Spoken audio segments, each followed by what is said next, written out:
Alright, so we are going to go into some higher level games than the ones we've seen, and I say that of course because we are going to be watching the illustrious me in the Konstantine versus Vaulk group stages. This is Group C, my group, and I am playing random, Vaulk is playing Zerg, and I spawned as the green Zerg, so it's going to be another Zerg versus Zerg if you just finished watching the Saber versus Tilly games. And what first mistake? Let me back this up and see what he is talking about. Looks pretty good to me. And first mistake. Don't know what that means. Anyway. Once again, we are going to see a Zerg versus Zerg on Metalopolis in these same 9 o'clock and noon positions. Vaulk starting out with his scout in the wrong direction, and me starting out with my scout in the wrong direction. So far the game is perfectly mirrored, although Vaulk is going for a very early scout. I usually don't scout with Zerg this early just because I love me some economy. One thing to note whenever you're setting your rally points, if you don't want to deal with a little bit of micro of setting your rally point every time a new unit is made, then it's good to set it to this mineral patch right here or this one. Doesn't really matter which one, just one of the ones in the center. That way when the drones start moving out and then they realize they can't take that one, they find the nearest one. Whereas if you set it to like the corner one or the far side, the closest open mineral patch might be right here, and so then your units go from here all the way to there, and that's just bad. So we have, I am throwing down my gas at 14, and then my spawning pool at 13. This is something I do in Zerg versus Zerg a lot. I mean, I generally open this build because I love speedlings, and it allows you to get that speedling upgrade out as quick as possible. Looks like Vaulk is doing the same thing. Our spawning pools are about the same. His might be a little bit ahead of mine. He's only at 14 food right now. Let's look at the units. I'm actually ahead by 1 drone. Now I'm ahead by 2 drones, so I'm a little bit ahead of him economy-wise, but that's because I got that spawning pool out a little bit later. So what I like to do on this map with my Overlord is just send one to the very center. It's like this little safe spot where only air can hit it, and it can actually see both watchtowers and both high yield minerals. It's just good to check to make sure that your opponent isn't expanding to either of them. Don't really know what I'm doing with this Overlord.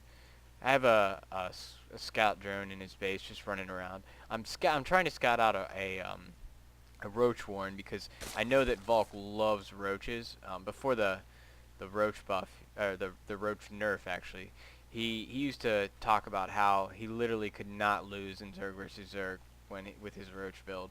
And it's a pretty strong build. I actually use it whenever I go roaches. You have to modify it a little bit due to the fact that their values are now 2 food instead of 1.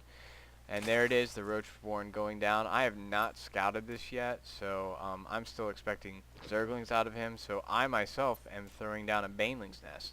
And so he might actually be in a good position here because banelings aren't that great against roaches, and neither are speedlings unless you get them early. Little observer leaving the game here. So as you can see, Vaulk, his little build involves throwing down the roach warren as soon as he can, although he also got speedling speed. I don't know if I was zergling speed. I'm not sure. This might just be a little variation in the build that he's doing. And getting up to about 21-ish food before you start the roach production, it allows you to get a lot of minerals, and it's great because it gives you enough to mass up those overlords you need now, seeing as one overlord can only support 4 roaches. So I sent in these scouts here. I'm really happy I sent them in the time I did. Got the speed upgrade on them as soon as they moved in, which allowed me to take out that Zergling and maybe get one. Nope, I'm just harassing. Seeing that there's roaches on the field, knowing that there's going to be some a roach push coming out, because if you're going to do a roach play like this, you have to make it early. You have to send it out pretty much in your second wave of roaches. And so what I did here was I knew that he was going to be sending roaches. I sent an overlord to scout and see whenever those roaches were coming.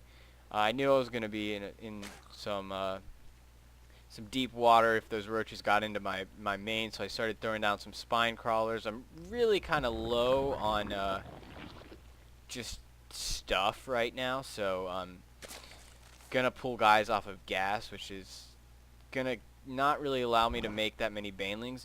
But as I saw the roaches go by, I moved my banelings in, and then you can really see the power of banelings on creep. Just watch as they speed up. You see how they speed up and they're faster? And then they're just gonna, oh, is it gonna happen? Is it gonna happen? Is it? Oh, it happened. It happened.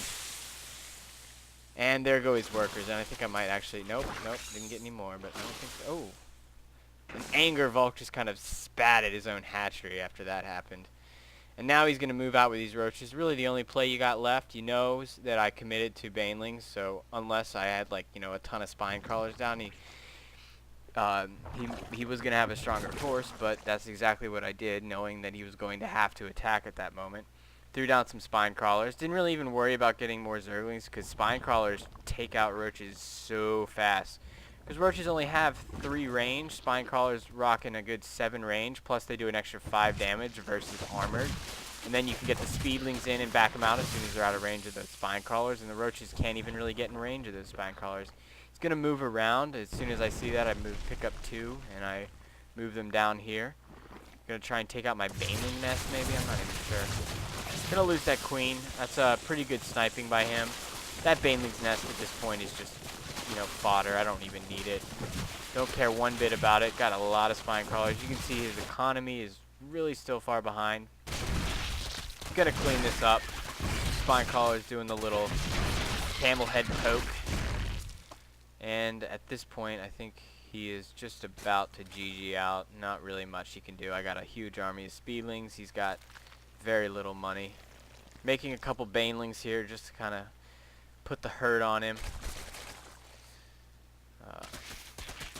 I would say if I had to criticize anything about his play, it was not leaving a couple of roaches at the entrance to block any kind of baneling push. And there's the GG goes down. And maybe also getting that Zergling speed and not really utilizing it. He didn't really make that many Zerglings, and if he had had an extra 100 gas, he could have had more roaches out earlier, and that might have been able to do more. Although losing all those drones to the banelings obviously won the game for me.